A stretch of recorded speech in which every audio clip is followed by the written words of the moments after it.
Mi sensación era que algo similar le estaba ocurriendo a mi mamá. Tras convencer a mi madre de que la vida está llena de este tipo de mensajes, aceptó hacerse un examen médico a la semana siguiente. Aunque no estaba experimentando ningún tipo de molestia y según las apariencias externas no había razón alguna para un examen, aceptó hacerse una revisión que incluyera una radiografía del pecho. Bien, es probable que usted ya haya comprendido hacia dónde se dirige esta historia y la razón por la cual la comparto ahora. Para sorpresa de mamá, los rayos X revelaron una mancha sospechosa en su pulmón, mancha que no había aparecido en su último examen anual menos de un año antes. Después de investigaciones posteriores, mi madre descubrió que tenía un tejido cicatrizado en su pulmón derecho, consecuencia de una enfermedad de la que se había curado durante su infancia, y la mancha se había vuelto cancerosa. 3 semanas después fue operada y le removieron por completo la tercera parte inferior de su pulmón derecho.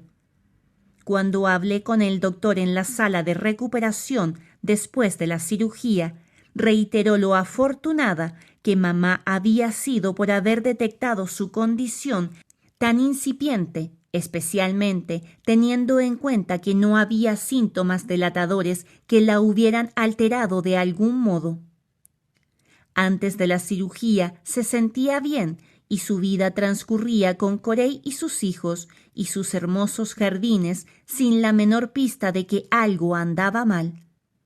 Este es un ejemplo de cómo podemos aplicar los reflejos en nuestras vidas, a raíz de que mamá y yo habíamos aprendido a leer los mensajes que la vida nos estaba mostrando en el momento y habíamos confiado en el lenguaje lo suficiente como para aplicarlo de manera práctica.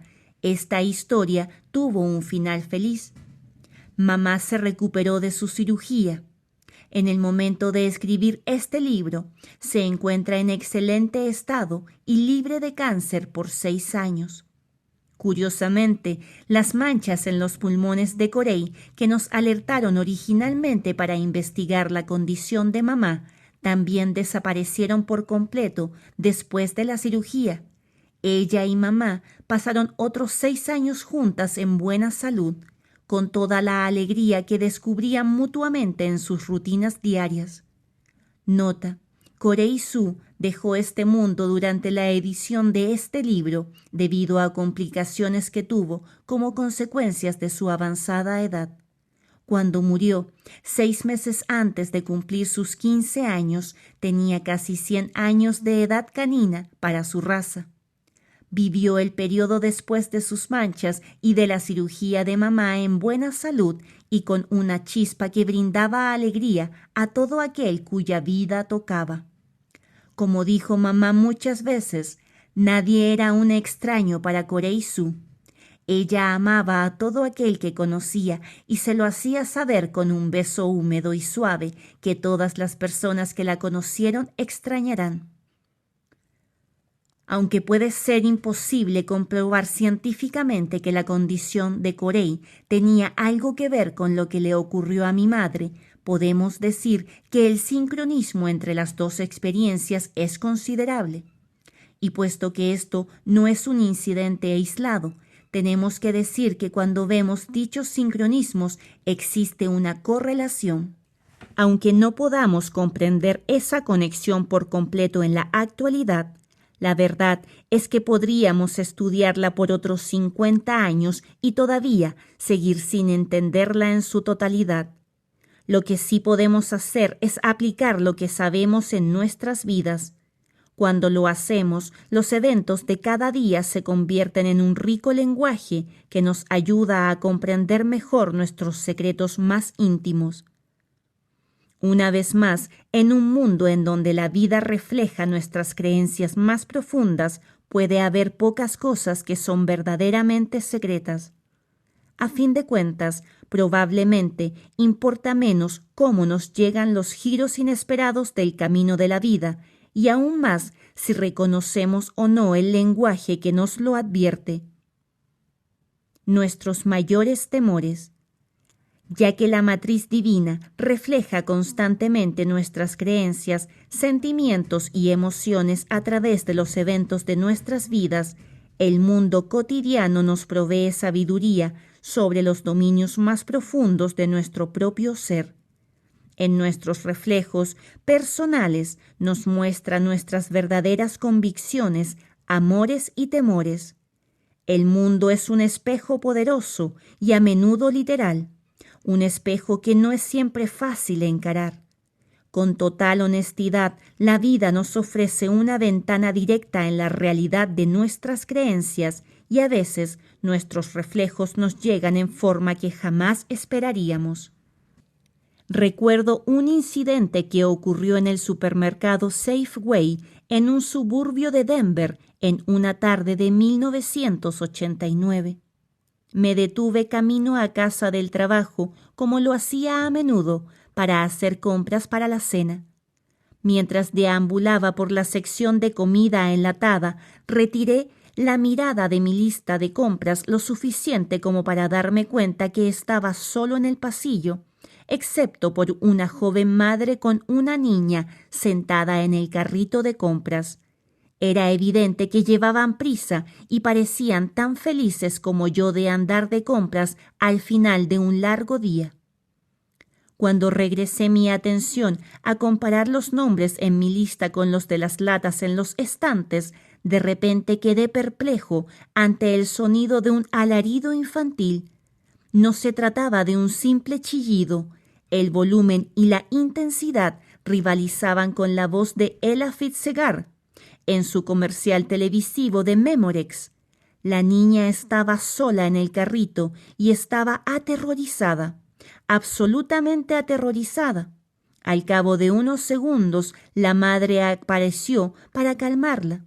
De inmediato, la niña dejó de gritar y la vida volvió a ser normal para todo el mundo. Aunque todos hemos visto eso antes, esa tarde algo me pareció distinto.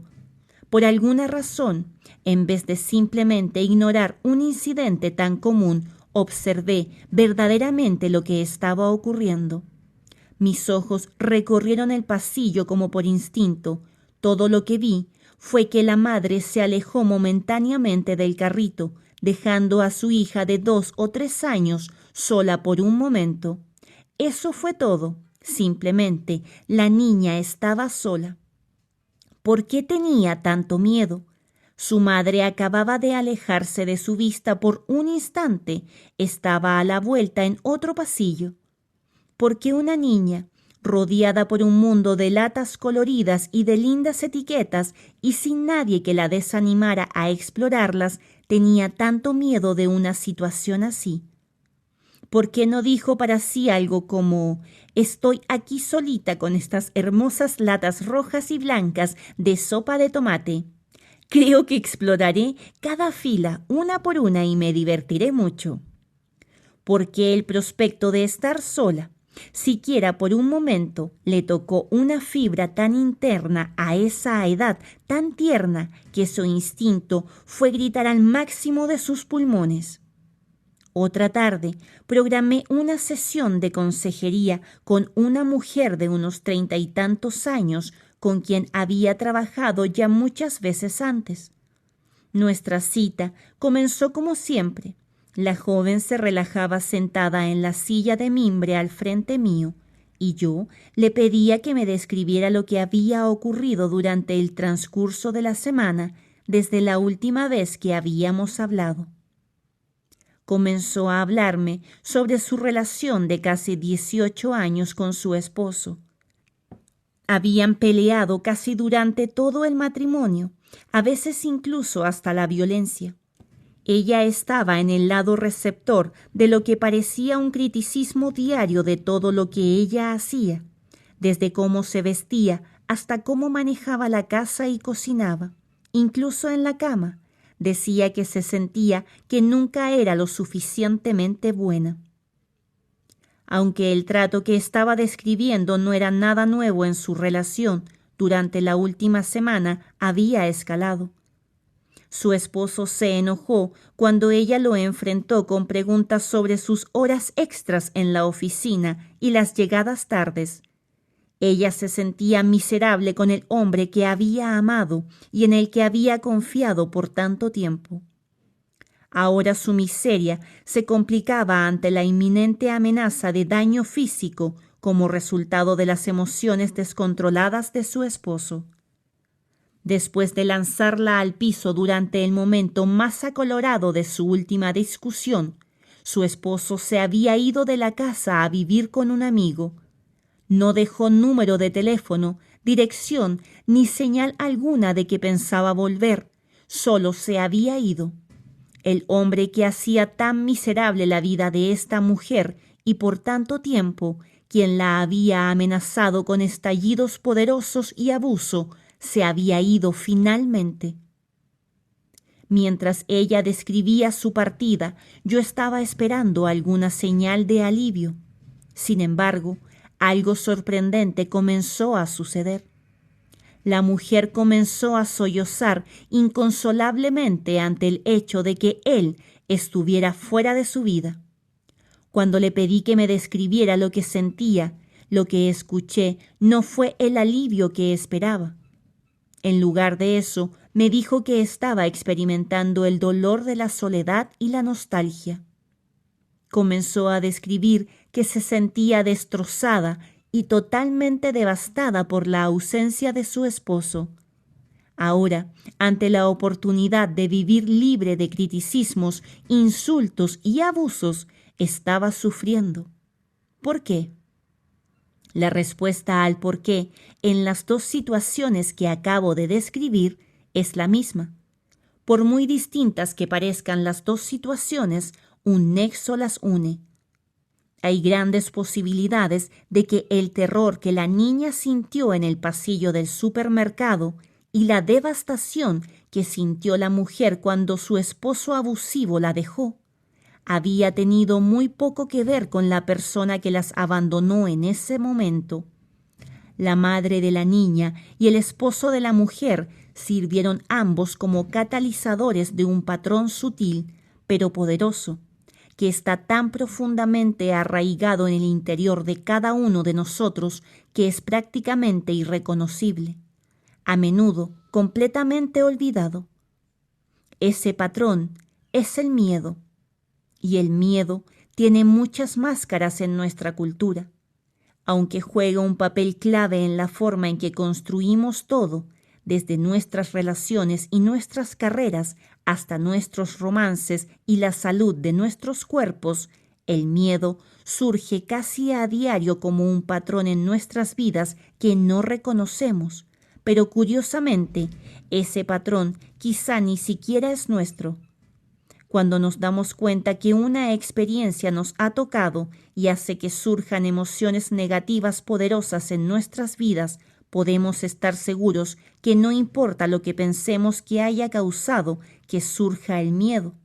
Hay muchas posibilidades de que algo distinto esté en juego, algo tan profundo y primario que es fácil ignorarlo, hasta que se cruza en nuestro camino de forma evidente.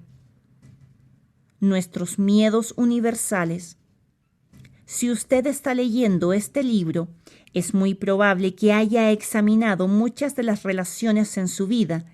En su exploración, sin duda, ha obtenido valiosa información respecto a cuáles personas activan ciertas emociones y por qué. De hecho, es probable que usted se conozca tan bien que si yo le preguntara sobre su vida y su pasado, me podría dar las respuestas correctas para llegar a las conclusiones apropiadas en cualquier prueba terapéutica. Y en esas respuestas perfectas y aceptables que usted podría pasar por alto, el patrón más profundo que ha impregnado su vida desde el momento de su nacimiento. Es por esta razón que invito a los participantes en mis seminarios a que completen un formulario impreso con anticipación en donde les pido que identifiquen los principales patrones que consideran negativos de las personas que los cuidaron durante su infancia. Les pregunto los patrones negativos porque raramente he visto personas atrapadas en patrones positivos de alegría en sus vidas. Casi de manera universal, las situaciones que estancan a las personas tienen raíces en lo que se considera sentimientos negativos. Estas son las emociones que tenemos respecto a nuestras propias experiencias y lo que ellas significan en nuestras vidas. Y aunque no podemos alterar lo que sucedió, podemos comprender por qué nos sentimos como nos sentimos y cambiar lo que significa la historia de nuestra vida para nosotros. Después de terminar el ejercicio, le pido a los miembros de la audiencia que mencionen al azar las características que anotaron como cualidades negativas, tanto en el hombre como en la mujer que representaron a sus padres en su infancia. En muchas personas pueden ser su padre y su madre biológicos, aunque para otros fueron las personas encargadas de criarlos. Para algunos fueron hermanos o hermanas mayores, otros familiares o amigos de la familia. Sin importar de quién se trate, la pregunta está relacionada a las personas que los cuidaron durante sus años de formación, es decir, hasta la edad de la pubertad. En ese momento desaparece cualquier rastro de timidez en las personas tan pronto comienzan a gritar las cualidades negativas, mientras yo las escribo lo más rápido posible en una pizarra virtual. De inmediato, algo interesante comienza a ocurrir. Una persona comparte la palabra descrita en sus recuerdos, otra comparte el mismo sentimiento y a menudo la misma palabra. En una muestra de los términos de cualquier programa, muestra casi idénticos adjetivos, incluyendo colérico, propenso al juicio, controlador, frío, abusivo, invisible, inaccesible, celoso, miedoso, crítico, estricto, deshonesto. Una claridad comienza a llenar la sala y las personas comienzan a reírse ante lo que ven. Si no supiéramos con certeza, pensaríamos que todos provienen de la misma familia. La similitud de las palabras es más que una coincidencia. ¿Cómo pueden tantas personas con antecedentes tan diversos tener experiencias tan similares? La respuesta a este misterio es el patrón que está profundamente arraigado en nuestra conciencia colectiva, el cual puede describirse como nuestros miedos esenciales o universales. Los patrones universales de miedo pueden ser tan sutiles en sus expresiones, pero tan dolorosos de recordar, que creamos con mucha habilidad máscaras que los hacen soportables. Así como el recuerdo de una familia difícil está siempre ahí, pero rara vez se habla al respecto. Así concordamos inconscientemente en disfrazar el dolor de nuestro pasado colectivo de formas que son socialmente aceptables. Tenemos tanto éxito en disimular nuestros mayores miedos que para todos los fines se olvidan las razones originales de nuestro dolor y lo único que queda es su expresión, es decir, su representación en hechos. Así como la mujer que ha perdido a su esposo o a la niña en el supermercado probablemente no están conscientes de la razón por la cual se sentían y reaccionaban como lo hicieron. Tampoco nosotros lo estamos. Debido a las maneras en que enmascaramos nuestros miedos, jamás tenemos que hablar sobre los sufrimientos más profundos de nuestras vidas, pero permanecen con nosotros, persistentes y sin haber sido resueltos, hasta que algo ocurre y simplemente ya no podemos mirar en otra dirección. Cuando nos permitimos profundizar un poco en estos poderosos momentos desenmascarados de la vida, lo que descubrimos es que por muy distintos que pueden parecer nuestros miedos, todos concluyen en solamente 3 patrones básicos o en una combinación de ellos: el miedo a la separación y al abandono, el miedo a no tener autoestima, el miedo a entregarnos y confiar. Exploremos cada uno de ellos. Nuestro primer miedo universal, separación y abandono. Casi de forma universal, en el interior de todos nosotros existe el sentimiento de que estamos solos. En el marco de toda familia y de cada persona, hay un sentimiento no expresado de que de alguna manera estamos separados de aquel o aquello responsable de nuestra existencia. Sentimos en algún lugar recóndito de nuestra memoria antigua que nos trajeron aquí y nos abandonaron sin explicación ni razón alguna. ¿Por qué esperaríamos que no fuera así? En la presencia de la ciencia no puede colocar a un ser humano en la luna y traducir nuestro código genético. Seguimos sin saber quiénes somos. Y ciertamente no sabemos con certeza cómo llegamos aquí. Sentimos en nuestro interior nuestra naturaleza espiritual, mientras buscamos cómo validar nuestros sentimientos. Desde la literatura hasta el cine, la música y la literatura, distinguimos entre los lugares aquí en la tierra y un cielo distante que está en algún otro lugar. En el occidente, afirmamos la separación de nuestro Creador a través de la traducción de la más grandiosa oración de la Biblia que describe esta relación, el Padre Nuestro. Por ejemplo, la traducción occidental más común comienza, Padre Nuestro, que estás en el cielo, reconociendo esta separación. En esta interpretación estamos aquí, mientras que Dios está en algún otro lugar muy lejano. Sin embargo, los textos originales en arameo ofrecen una visión muy distinta de nuestra relación con nuestro Padre Celestial.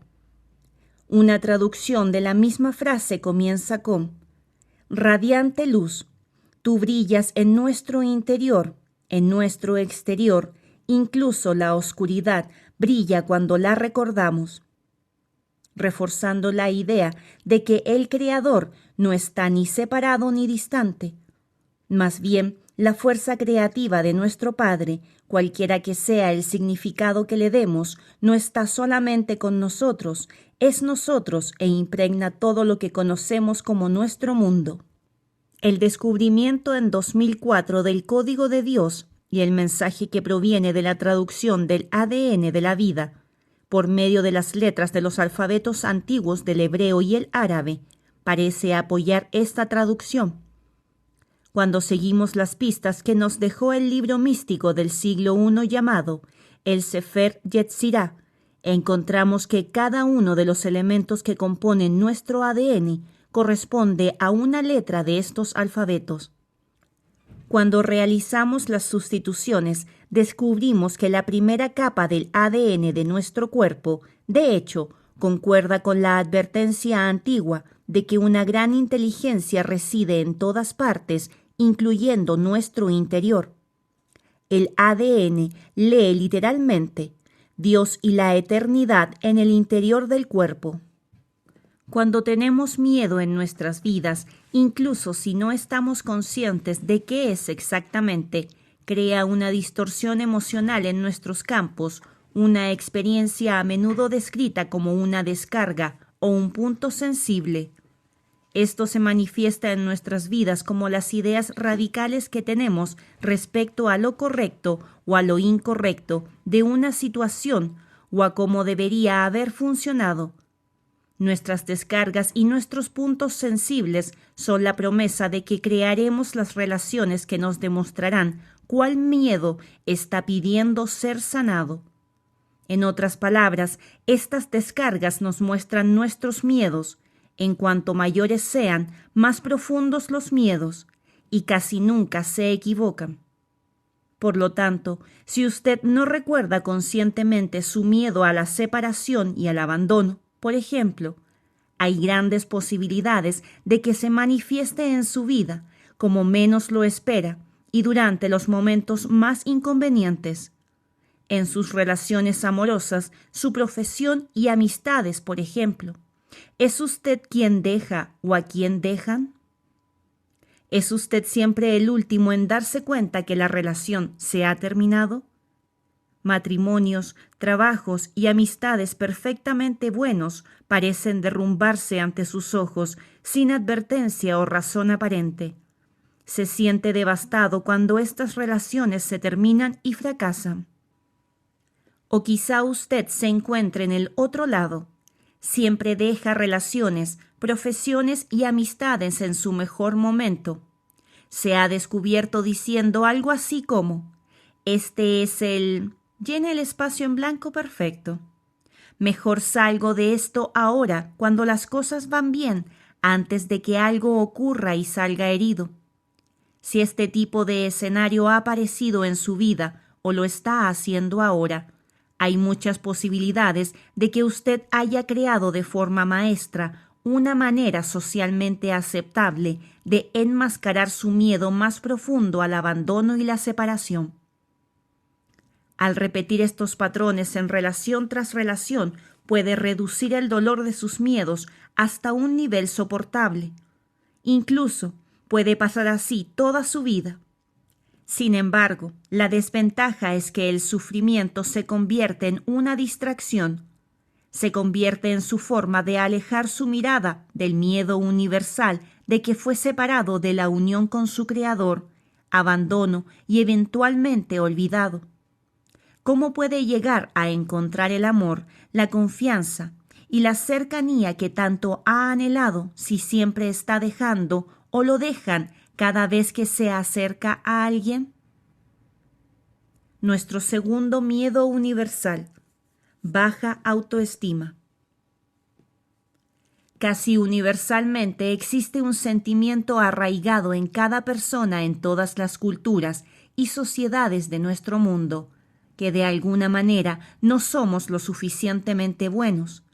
Sentimos que no merecemos reconocimiento por lo que hemos contribuido a familias, comunidades y lugares de trabajo.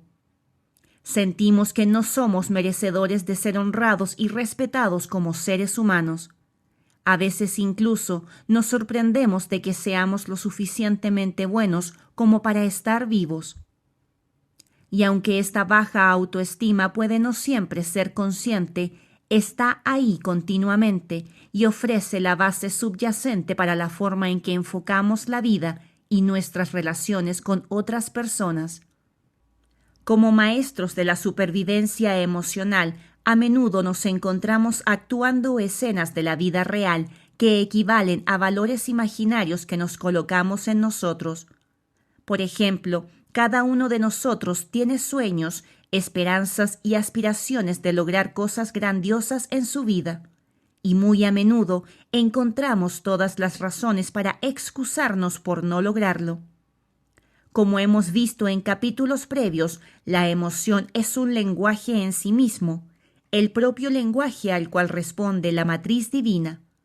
Cuando sentimos que no podemos alcanzar nuestros sueños más grandiosos, la matriz simplemente nos regresa lo que le hemos dado para trabajar: retrasos, retos y obstáculos. Aunque podamos anhelar cosas más grandes, la duda que proviene de nuestro interior es, a fin de cuentas, de nuestros sentimientos de baja autoestima. Nos preguntamos: ¿soy lo suficientemente bueno como para tener tanta alegría en mi vida? ¿Y por qué esperaríamos que fuera distinto? En la tradición judeo-cristiana occidental, aquellos en quienes confiamos y quienes respetamos nos han dicho que de alguna manera somos seres inferiores. No somos tan buenos como los ángeles en el cielo, ni como los santos de quienes aprendemos. La misma tradición ha convencido a mucha gente de que solo por el hecho de estar en este mundo debemos redimirnos de la vida misma por razones que, según dicen, están más allá de nuestra comprensión. En los más de 2000 años que lleva la historia de Jesús, nos hemos comparado con la memoria editada, condensada y predilecta de la vida de un hombre del cual jamás estaremos a su altura. Algunas veces las comparaciones son serias advertencias, sugerencias de que podemos estar condenados a una vida muy dura en el más allá si no vivimos de cierta manera. Algunas veces son un poco más livianas, simples recordatorios de nuestra incompetencia, con preguntas sarcásticas tales como ¿quién crees que eres, Jesucristo? ¿O cómo vas a llegar hasta allá caminando sobre el agua? ¿Cuántas veces ha escuchado esto o algo similar, implicando que aunque intentemos llevar una buena vida, jamás seremos tan buenos o merecedores como el maestro del pasado? Aunque en raras ocasiones nos tomamos con seriedad dichos comentarios, en un nivel muy profundo nos siguen recordando que de alguna manera somos indignos de las alegrías más grandes de la vida. Incluso si usted tiene alta autoestima, puede ser que crea en estas sugerencias en algún grado. A fin de cuentas, en algún nivel, es probable que todos lo hagamos. Como resultado, expresamos nuestras creencias a través de las expectativas de cumplir nuestras metas, de